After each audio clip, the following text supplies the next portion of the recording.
Hello everyone, welcome back to another episode of Tech World. Hi everyone, welcome back to another episode of Tech World.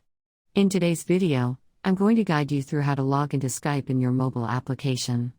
Keep watching the video till the end and don't forget to subscribe to our channel by hitting the subscribe button. Press the bell icon so that YouTube will notify you whenever we post a new video. Now let's begin. Start by tapping open your Skype application from your app drawer on your mobile device. Soon after you end up in the first interface of Skype, tap on Let's Go. Now, choose your account from the options displayed. Know how to use a different account that is not displayed on the screen. Tap on Use Another Account and sign into your Microsoft account by entering the credentials.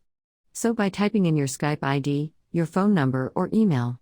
Once you're done, tap Next on the next page. You'll need to enter your password for your Microsoft account. Type it in the password text box. Soon after you're done, you can tap on the Sign In button, but in case you've forgotten your password, and don't remember it at all, you can tap on the Forgotten Your Password link right below and follow the instructions to reset to a new password. Once you've typed in all the credentials needed, tap Sign In, wait for a few seconds, sync your contacts by tapping on Continue. Allow access for your audio record to take pictures and record videos. And soon after you do that, you end up in the homepage of Skype. That is how you can easily log into Skype with the help of your mobile application. I hope you found the video to be helpful. If you did, go ahead and give us a thumbs up, comment down below in the comment box. If you have a question or feedback for us, I'll soon be back with more tutorial episodes. Goodbye till